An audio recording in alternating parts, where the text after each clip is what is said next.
بسم اللہ الرحمن الرحیم۔ السلام علیکم ورحمۃ اللہ وبرکاتہ۔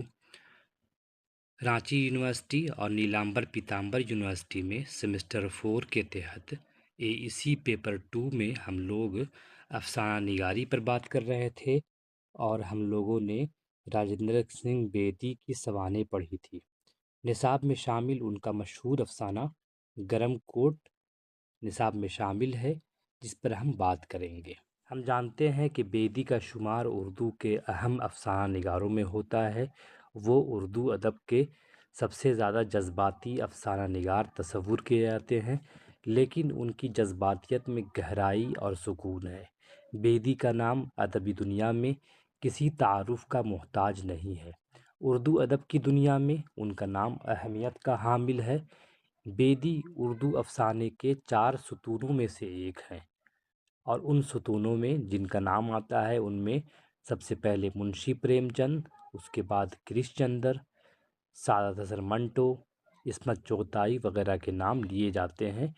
ایسے قد آور افسانہ نگاروں کے فہرست میں ان کا نام عزت سے لیا جاتا ہے۔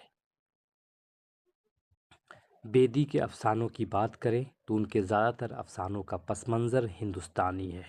مثال کے طور پر اپنے دکھ مجھے دے دو، گرہن، لاجونتی، حجام الہ آباد کے، چھوکری کی لوٹ، رحمان کے جوتے، بھولا، تلادان، اور جو نصاب میں شامل افسانہ گرم کوٹ، ان کے ایسے افسانے ہیں جو ہندوستانی تہذیب کے پس منظر میں لکھے گئے ہیں۔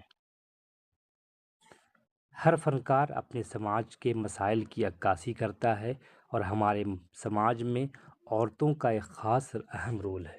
اسی لیے بیدی کی کہانیوں میں بھی نسوانی کرداروں کی بھرمار نظر آتی ہے۔ بیدی نے اپنی کہانیوں میں عورت کو پاک دامن اور وفا شعار بتایا ہے۔ اس افسانے میں جو گرم کوٹ ہے، اس میں بھی جو عورت ہے بالکل وفا شعار ہے۔ ان کے افسانوں میں جو عورت ہے ہمیشہ ماں یا بیوی کے روپ میں نظر آتی ہے، جو محبت اور وفا کے جذبے سے سرشار ہوتی ہے۔ بیدی کی کہانیوں کی عورت خالص ہندوستانی روپ میں قارئین کے سامنے آتی ہے۔ ہم یہ بھی جانتے ہیں کہ راجندر سنگھ بیدی پنجابی کلچر کی عکاسی اپنے افسانوں میں بہت اچھی طریقے سے کرتے ہیں۔ اس کے علاوہ ایک خاص بات یہ ہے کہ بیدی ہندوستانی جو کلچر ہے، یا پھر جسے ہم اساطیر کہتے ہیں، میتھولوجی کہہ سکتے ہیں، تو ہندو میتھولوجی کا بھی استعمال اپنے افسانوں میں بہت اچھے طریقے سے کیا ہے۔ ان کے افسانوں میں تمدن اور معاشرت کی عکاسی اپنے دامن میں اساطیر، مذہب، روایات، تاریخ، فلسفہ وغیرہ کے کتنی ہی تہذیبیں، مناظر کی دنیا آباد کیے ہوئے ہے۔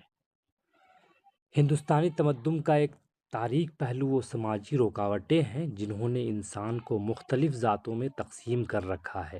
اونچ نیچ، چھوت چھات، سماجی نابرابری، جبر اور تشدد، بھوک اور افلاس، جہالت کی ایسی دنیا آباد ہے جس کی بدولت سماج میں کے ایک بڑے طبقے میں انسان کا جینا دشوار ہو گیا ہے۔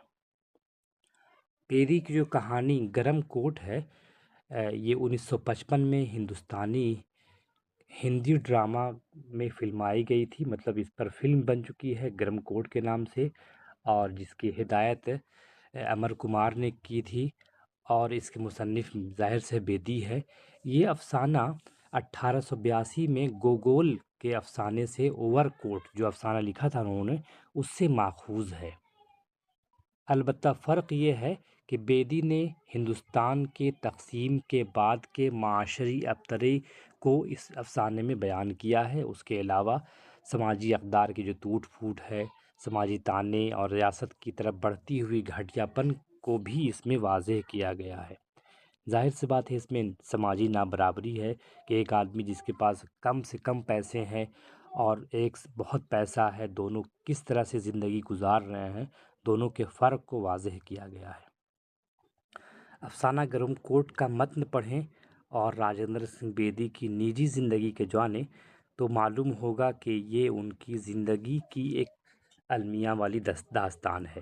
ظاہر سی بات ہے ایک فنکار جو پیسوں سے محتاج ہوتا ہے، اس کے پاس پیسوں کی قلت ہوتی ہے اور وہ کہانی میں انہی چیزوں کو بیان کرتا ہے، لہٰذا ہم کہہ سکتے ہیں کہ یہ نیم سوانحی اشارہ اس میں ہے اور وہ ایک طرح سے کلرک ہے۔ ظاہر سی بات ہے خود بیدی ایک کلرک تھے اور لاہور کے کوچہ و بازار کا جو انہوں نے ذکر کیا ہے کہ کس طرح سے انہوں نے مطلب گرم کوٹ کا سہارا لے کر اس کہانی کو بنا ہے، اس کی عکاسی اس افسانے میں واضح